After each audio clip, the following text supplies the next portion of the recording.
Welcome to the Raise podcast. I'm Carol Barwick. We're here to raise your confidence and inspire your creativity. Each episode, we will have a different guest who will be discussing our Raise word.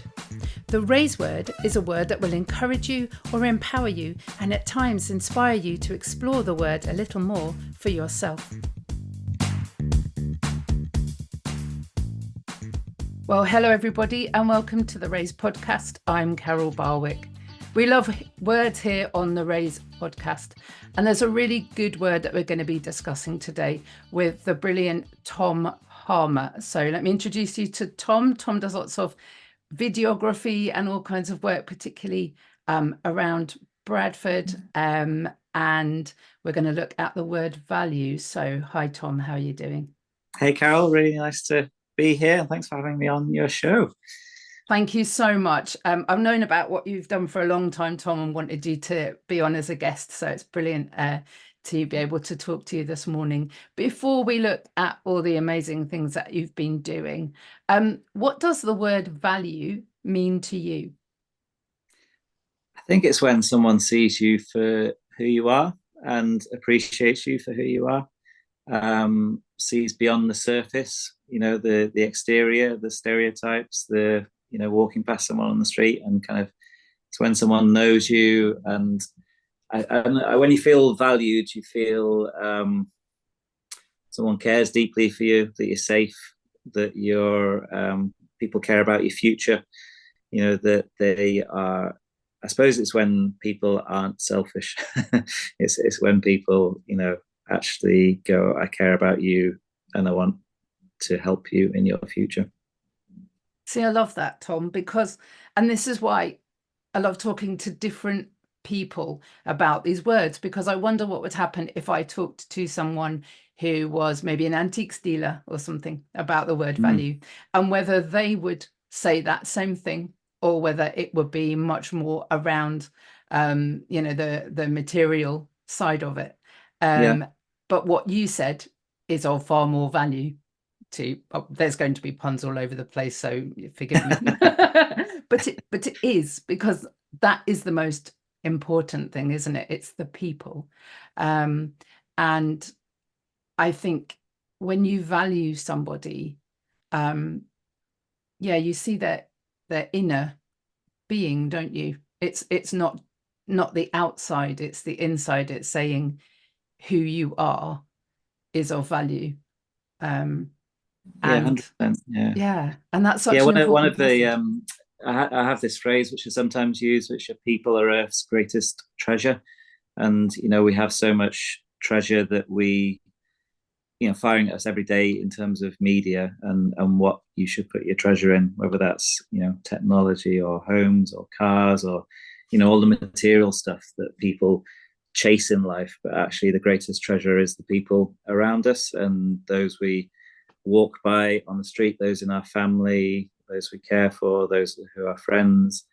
And often I think it's very easy to kind of get caught in chasing the wrong treasure, I suppose, in life, and giving our time and our energy to chasing the wrong treasure. But actually, when you stand back at the end of your life, what is it that you want to have spent time with? And there's loads of kind of interviews out there of people who are kind of doing end of life care, and it's the people that people want to spend time with. And it's I suppose it comes down to valuing yourself as well. Sometimes we don't value ourselves, and we don't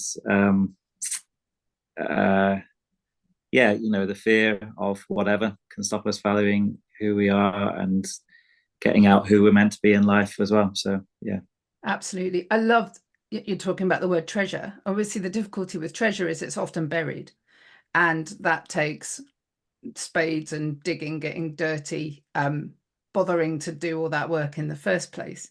But actually that's often where the most valuable treasure is, isn't it? It's deep down. And I think what I'm excited about discussing this morning is how you have done that in abundance with so many different people, through just wanting to know who they are, Tom, and bothering to find out more about them and doing that little bit of digging. Um, so first of all, tell us about the different ways that you have found value in people, first of all. Yeah, I think I mean, most of the interactions with people every day are, hey, how are you doing? Yeah, I'm good. How are you? Yeah, I'm good. Yeah, Yeah, yeah, yeah, and that's where it stops.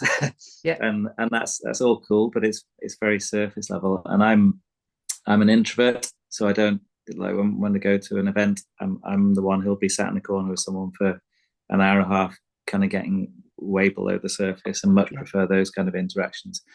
So it's I suppose that's where I can do the mingling and I can do the kind of chatting and the surface talk, but I don't yeah, really enjoy it as much. So I feel like I've had a natural, and as I've got older, I've realized that about myself. Like, and I'm cool in my own skin of being an mm, introvert.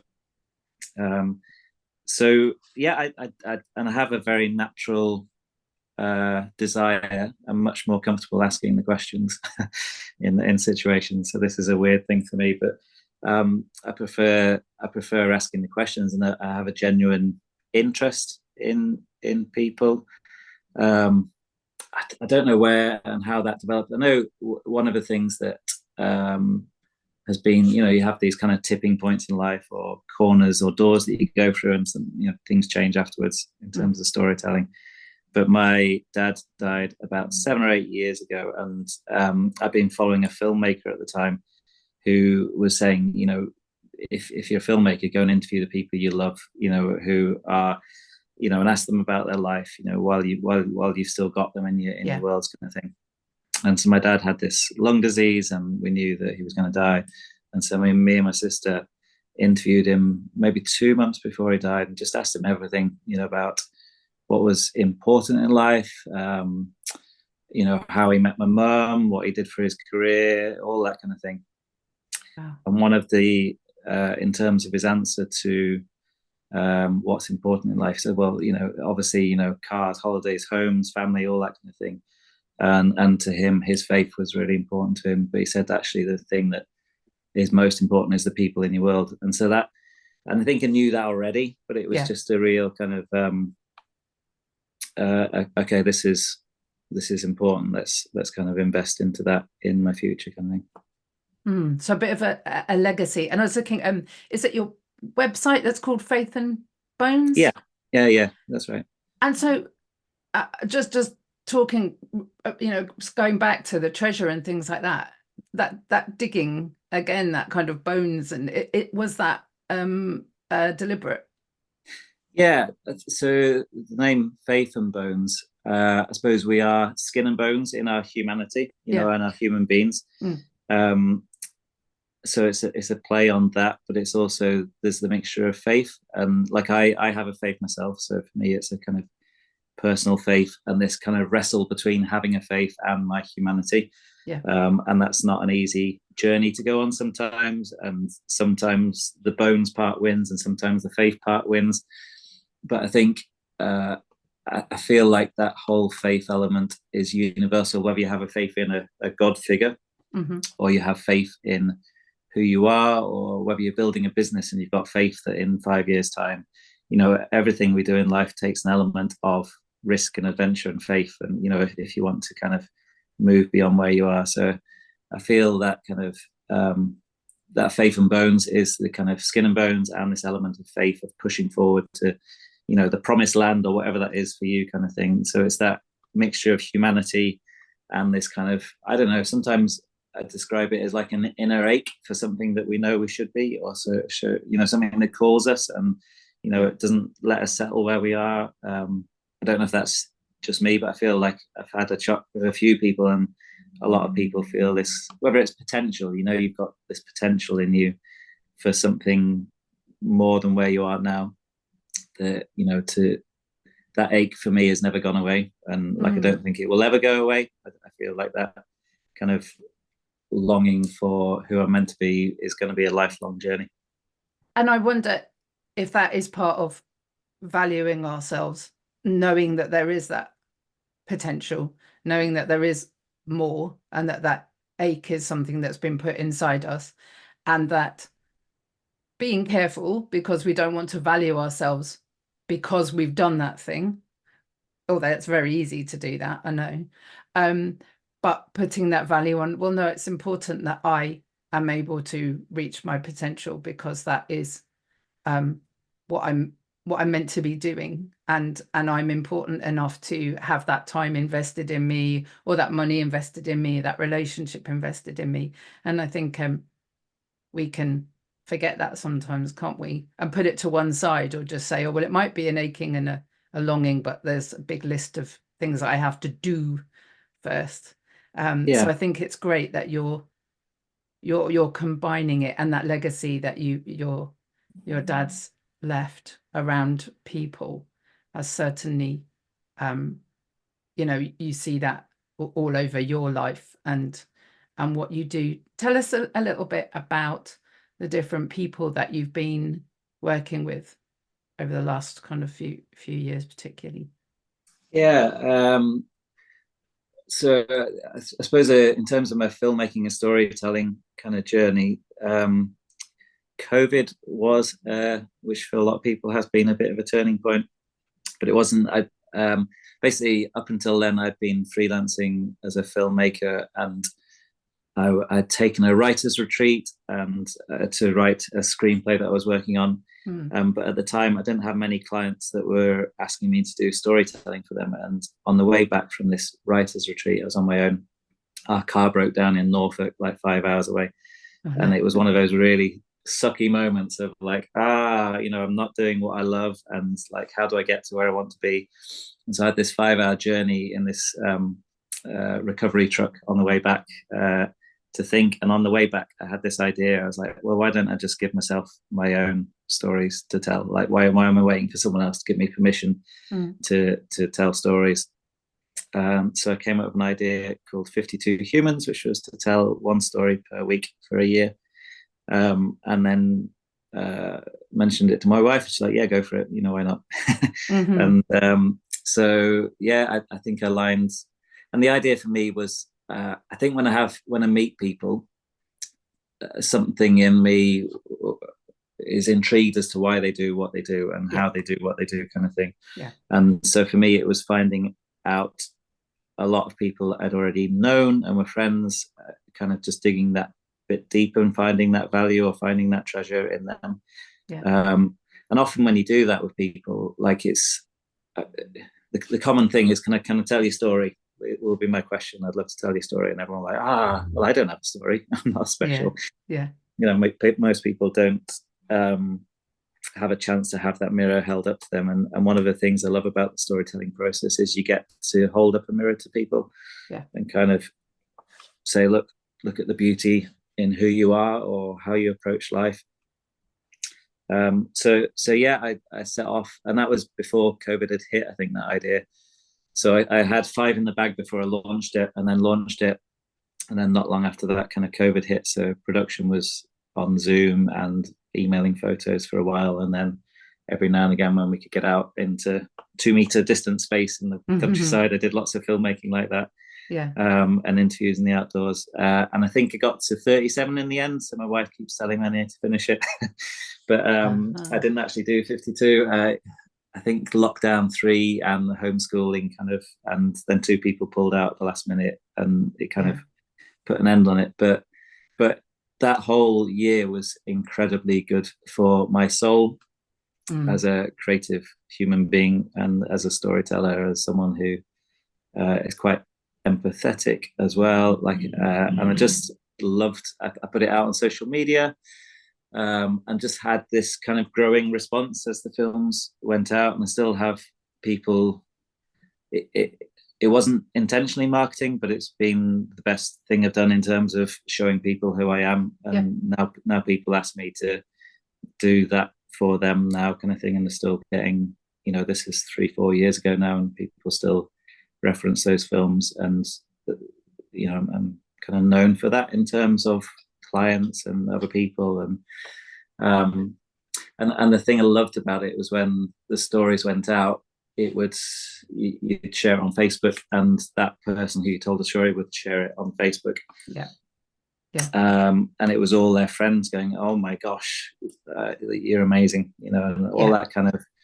Um, I suppose that because I went below the surface, there was that the element of the ache that people find, the love that they find in life, and the reason they do stuff in life is to kind of fulfill their potential or fulfill their need for a human being to kind of create space or to just be or to I absolutely love that series. Mm. Well, and it was truly valuing them, wasn't it? It was just saying, I want to document who you are, and just as you said, hold a mirror up and show people. So hold a mirror up to you and show you who you are, Yeah.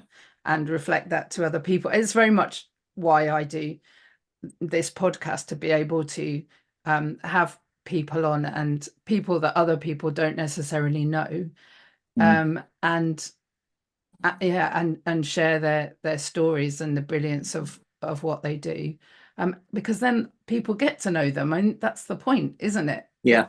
Yeah. It's Yeah. all very well being a massive celebrity and having a podcast with loads of celebrities on, but by and large we know a lot of the celebrities now, and the surface stuff anyway. But people that you don't know are often the ones that have the most incredible and important stories. So to be Mm. able to document that in the way that you and I have been doing that in different ways is, I think it's exciting, because otherwise people miss out on Yeah. people. Yeah. Yeah. Definitely. Yeah. Um, I think that you comment around the kind of celebrity thing is so true. Like I think people look to those on our TV screens or in the magazines, and that's the kind of benchmark for life. yeah, But it is that's a sliver, 0.001% of our world's population who are these people, and yet we have these incredible human beings around us. And I think the other thing is like, I think some of the stuff that people go for in life is just not who we're meant to be, and so we're chasing this like illusion of what life should be, when actually, you know, um, the kind of humdrum of life is actually where life is, kind of thing. The school run, or the having a chat to your neighbor over the wall while you're cutting a hedge, or those kind of like normal day-to-day interactions are where life is at, really. There are the kind of big exciting, we're going to have the Olympics and we have the Euros soon and all that kind of stuff, and people are going to be like, oh my gosh, wouldn't that be amazing? And of course those are incredible achievements, but I feel like the everyday to day life, the present, where we are now is what we've got, and that's where it's important to live. And that there yeah, is this, there's that ache for the future, but there's also this day that we have each day, and the chance to interact with people. yeah, yeah. I mean, I wonder, one of the things with celebrities is, I just wonder if they're just that little bit safer. It's safer to listen to other people who you see on TV all the time than actually delve into what's going on with us. Yeah. I do think there's an element of that escapism, and that, okay, well, if I spend an hour watching a celebrity or listening to a celebrity on a podcast, I don't have to think about the humdrum, what's going on with me. Mm. And in some ways that's important. It's important to have that kind of creative escape if it's kind of healthy, but also that ability and that courage to dig deep as well, Mm. um, is where you find that true value, isn't it? And I think as a society, we're getting more and more scared of doing that digging for what Yeah. we might find. Um, but again, that's where your videos and your films are so important, because it enables us to find something in ourselves and say, oh, well, that person, I resonate with that person, and they're real. Mm. they're Yeah. they're you know they are living much more of what my life looks like than Mm. the people on TV or on on YouTube and things Yeah. like that. Yeah, yeah. I think just people are like the more like I've lived in Bradford for 20 plus years, came to university here, Mm, and for a lot of the years, you'd say, oh, that conversation, where are you from? Oh, I'm from Bradford, and there was almost a little bit of hesitation around that, of yeah. like, oh, Bradford's got a bit of a bad rep around the country, and Mm, a little bit embarrassed to come from Bradford, and the question of why are you living there? Isn't it yeah. everything they've read in the news kind of thing. And so on the back of 52 Humans, the Bradford Council asked me to do a bunch of storytelling in the city, and it's one of my favourite projects over the last 3 years because it's just opened my world up in within my own city. You tend to do, I don't know what your life like, but it used to be between school, Aldi, and home. That was our triangle, and I didn't go much beyond Yeah. beyond that triangle. And so this storytelling job with the council helped me to go way beyond into people's homes across the city and to see even more kind of everyday people. And I've come to really love and value the city Yeah. for just the incredible people who are doing everyday things, which are almost extraordinary because they're being brave in who they are, and they're kind of following their passions, and they're serving their communities and their neighbors, and finding joy in music and art. And I think there's a lot of people in Bradford who are invested in the city and want to see things turn around. And I chatted to someone who said, yes, there's a lot of kind of dark stuff in Bradford and a lot of pain and a lot of issues, but that attracts people who want to help and who want to kind of add their voice. And in terms of that ache, I feel like that ache is often attached to how we serve other people. Like it's not necessarily about ourselves, it's about how we contribute to community and society. And yes, it's the deeper ache is beyond yourself in a way, and you get fulfillment from serving others kind of thing. And I've found that in a lot of storytelling that I've done. Mm. I absolutely found that in Bradford too. I worked in Bradford for 10 years. Um, and yeah, the people were just amazing because they're so real. I mean, I remember doing a devotional time at the Caleb Drug Rehabilitation Place, and I had this incredibly brave, brand new idea that, if it was going to be okay, that we would open up just a little bit to share what what we might need from God this week. And I was so worried about, oh my goodness, no one's going to do it. Oh, Tom, like the first person spoke for about 50 minutes. I was like, Wow. um, they Wow. had no problem in Mm, sharing where they were at, what they felt were the things that were going wrong in their lives, what they needed, who they needed to say sorry to.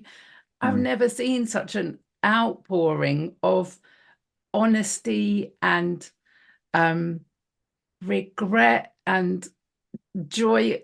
And I was absolutely bowled over because I genuinely just thought this isn't going to go down well. No one's going to want to share. And oh, couldn't have been more wrong. And I had the privilege of working with so many children and young people in Bradford, Mm. and the value that I found in doing that. And from the very youngest, and then right through to the very oldest. And I think it was one of the things in the project that I ran, the mission statement was everyone matters, Mm. because everyone does. You can find value in every one if you just take that time to do that digging and Yeah. find out who they are. Yeah, I feel like it's probably a bit like a ripple, isn't it? The more, if you spend time with someone and value someone and dig and almost hold that mirror up to them, then that has a ripple effect in their own life, that they begin to value who they are even more. Um, and yeah, and then it'll go out into community and society beyond that. Brilliant to have Tom with us. If you're finding what we do at the Raise podcast of value, then please share with your friends, family, people that you think might benefit from it. And you can also go on our website, www.raiseforall.com, to find out all the other things that we deliver at Raise. Back to the episode.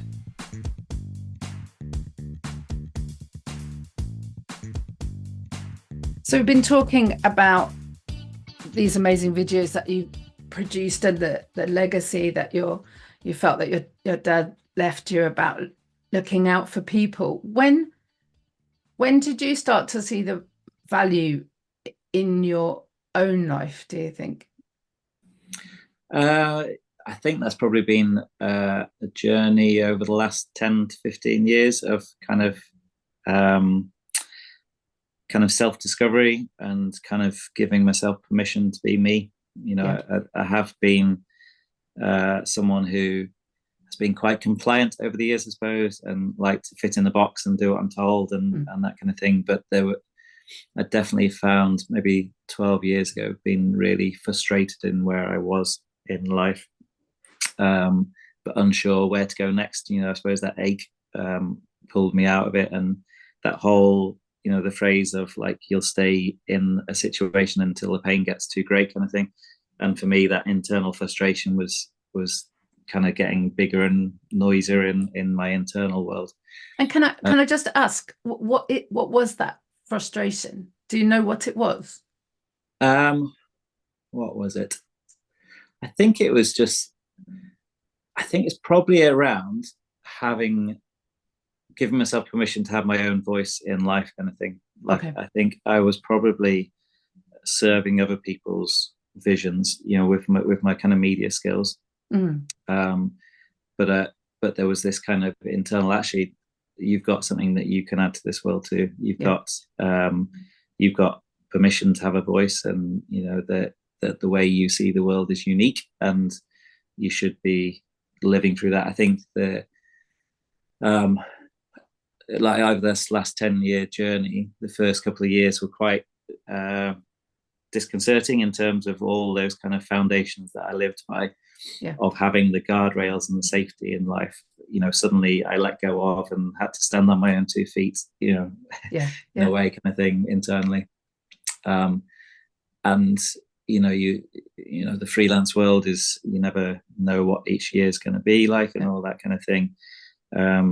Finances, voice, discovering your voice, having courage to experiment and try and fail and get up again, all that kind of stuff. But I suppose I've come to a place now where there's an element of being free to be me now.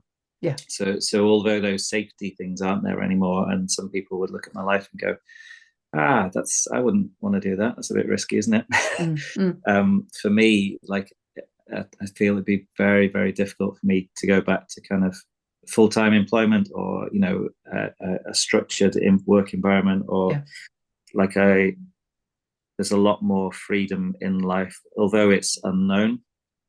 There's a lot more open-handed living of like, well, actually, if I do who I'm meant to be, then let's just trust the process that it'll lead where it's meant to lead, kind of thing. And I feel like I've had that journey definitely over the last kind of 5 years of one thing's led to another, which has led to another, and like I've begun to trust that process of being myself, trusting that I've got a unique way of seeing the world, and if I can capture that in film, then that's kind of part of my gift to those around me in the world. And the ache now is to kind of do that on a bigger scale. But again, I think sometimes I've been frustrated of like, I want to be there now, and then other times I'm like, okay, well, let's just chill. Like, it's that whole thing about the journey is more important than the end, and all that sort of stuff. But what I'm hearing is that you really started to value yourself and your voice, and then you let your faith underpin all that. So you're also listening to what God is valuing in you, and so that is then kind of carrying you along, isn't it?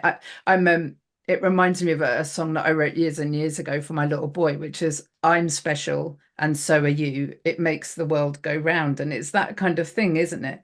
It's that noticing in a good, positive way that we are of value, and then saying to other people, and so are you.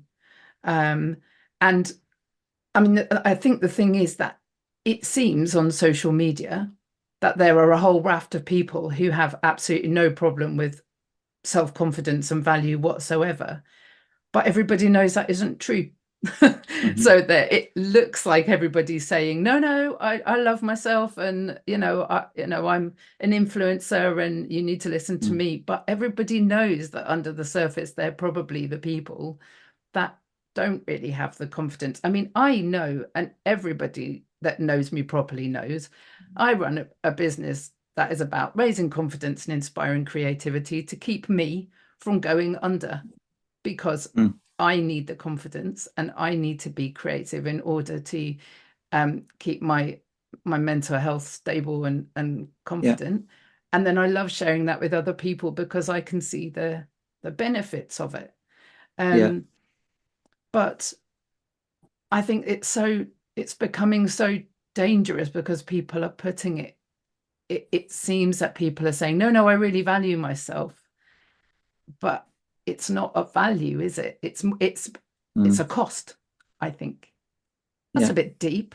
Yeah, I think if you, I suppose, like I've got two teenage girls, and that whole kind of pressure to fit into society and to fit into a peer group, and you start, I've watched them over the years come and go from kind of not being themselves and fitting into a group, because that's how society, not there's not kind of some kind of grand plan pulling the strings, I think, on society, and trying to make everyone the same. We naturally, in terms of being safe, we want to be in a tribe, that whole background stuff, and so but I think what had happened to me is like I'd kind of put myself in the box, that that frustration of not being me, like you have a disconnect with your life, really. And so with our girls, I'm trying to, and they've got to go on their own journey with this, but trying to help them kind of see their own value and learn their own value and be confident in their own skin. And my mother-in-law also did a kind of confidence training course, and one of the things she talked about was the importance to love yourself for who you are. And if you love yourself, then what you do comes out of loving yourself, rather than kind of trying to please other people, or you build your life on your achievements rather than who you are. So if you love yourself, I don't know if you've come across this before, but the cycle of works and cycle of grace. So the cycle of works is, I've done this, therefore I feel good about myself, therefore I'm going to do something bigger. And that cycle keeps continuing. You build your success on your previous success, but then if something goes wrong with what you build, then suddenly it all comes tumbling down, and your confidence is built in what you've done rather than who you are.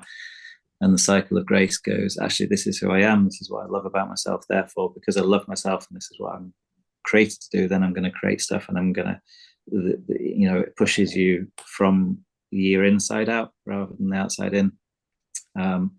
And she used to do this exercise where she'd go into corporate environments and say, can you give me a 1-minute presentation on your favorite holiday? And everyone got up and waxed lyrical about the favorite holiday.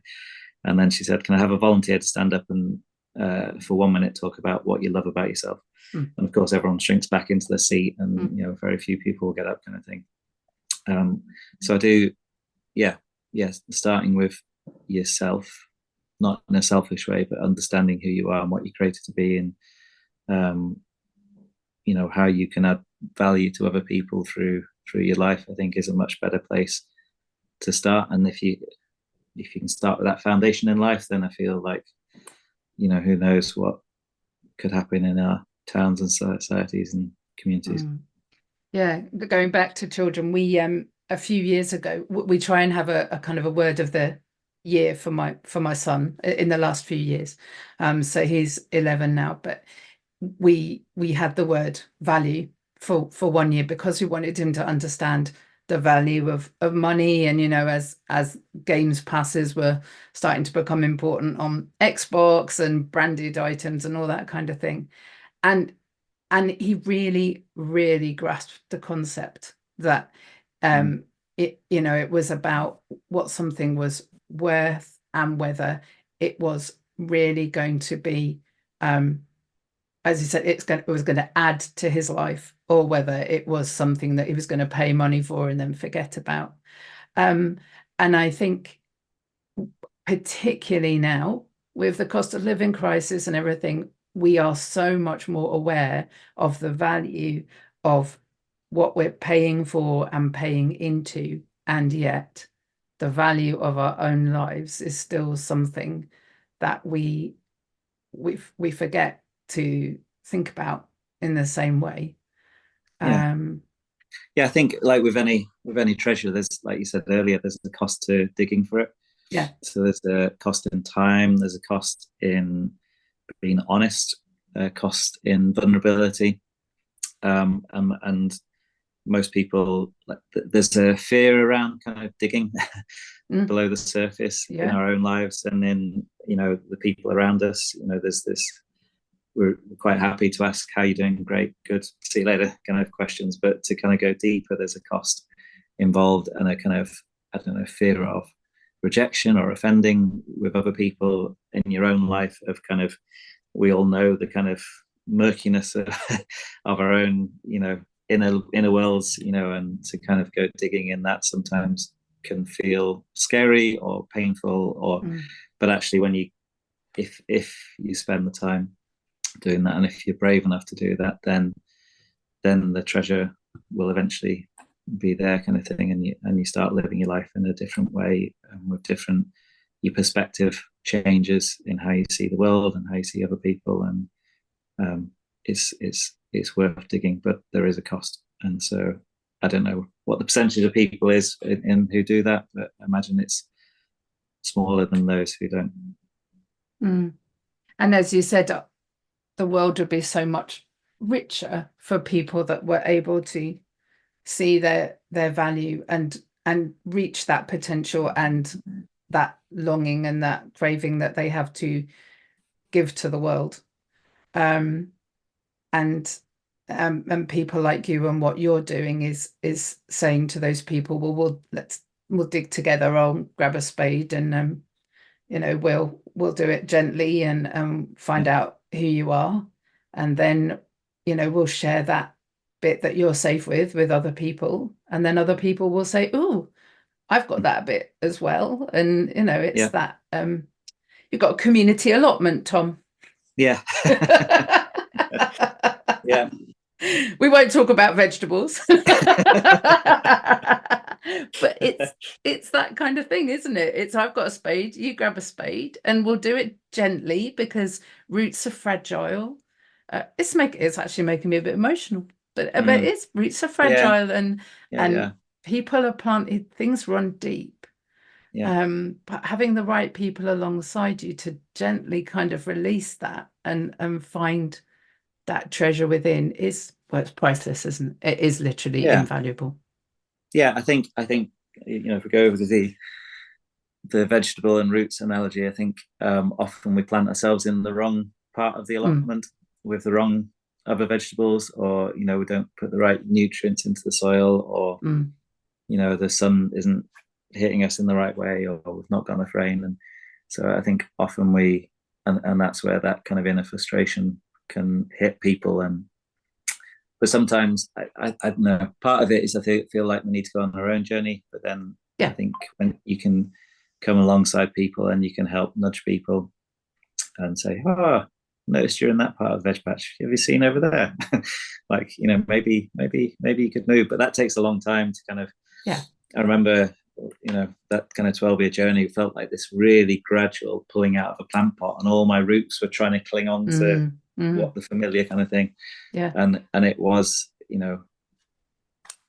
scary at some points, and a bit like just pruning in the garden is scary, isn't it? Every time I have to cut something back, I think, I'm really not sure I should be doing this. Is it really going to grow? And that that is faith. That is faith and bones, isn't it? It's like, I've got Yeah, to yeah, trust it is. Yeah, that I'm cutting it back, yeah, and actually, yeah, it's going to grow again. Um, yeah. this has been wonderful. I could really just talk and talk, but we need to just kind of wrap up a little bit. We always do a feature on a challenge for our listeners. So I think what I would say to people today is, and it's difficult actually to even frame it, but where is your value? Do you value yourself? Maybe you just need to start with that. Do you value yourself? And if you don't, if you know that you're hiding or you've dug yourself so deep down so that people don't really notice you, what might people be missing out on because you've done that? And I know these are deep questions, and Tom and I have talked about some deep stuff today. But you're important. You listening today, you are important. You are of value simply because you've been created, and you have so much to give to this world, and people are missing out because you maybe feel like you're not of value. So I am saying to you today, you listening, you're of value. Tom, you got anything to add to that? 100% agree with everything that you've just said. I think the next part of that is when you value yourself and you start valuing other people. Like it may feel like there's a cost, or you're kind of like going beyond who you are. But from everyone I've spoken to and filmed over the years who have gone beyond themselves to value others, they gain more from that process than they give away. There's this kind of like, I don't know, it fills you up even more. Like, I think you realize you value more by valuing others and spending time with people, and it enriches you by going beyond yourself. So to value the world around you, and the people around you, and your neighbors and your communities, and even going beyond. I didn't mention this, but we did a documentary around refugees last year in Bradford, and the huge topic at the moment, and it's only going to increase over the next 10, 20 years. Yeah. But to value those that we have no kind of common ground with on the surface, there's an incredible richness and treasure to be discovered by spending time with communities that you wouldn't normally associate with. Absolutely. Yeah. So that might be another challenge for people. If you do feel, if you are in that privileged position of feeling really valued and loved, who can you go and value, and who can you go and reach out to, or help dig a little bit with? Tom, this has been fantastic. We'll put all the things that you do in the show notes, 52 Humans, and where people can go and look at all your amazing stuff. I think it's where an audio podcast falls down a little bit, because so much of your stuff has been filmed. But I do hope that people will go and dig and find all the amazing stuff that you've been doing, and be truly blessed. We come to a part of the podcast where I write you a little on the spot poem. So just give me a moment where I just have a little think.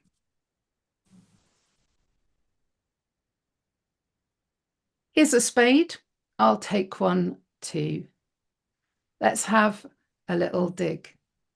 And you might find that treasure that's within, that thing, that longing that you've had, that says, I know that I'm of value, and I find it hard, but let's work together. Let's uproot and discover all about each other. Let's explore. Let's find out that there is more to each one of us. We are all of value. There you go. Beautiful. Tom, thank you so much. It's been wonderful, and I know that this is going to really touch people and change people. So thank you for all that you've done so far and what you did today talking to us. Thank you Thank you so so much. much. It's been wonderful. Thank you. Thank you. Bye-bye. Bye.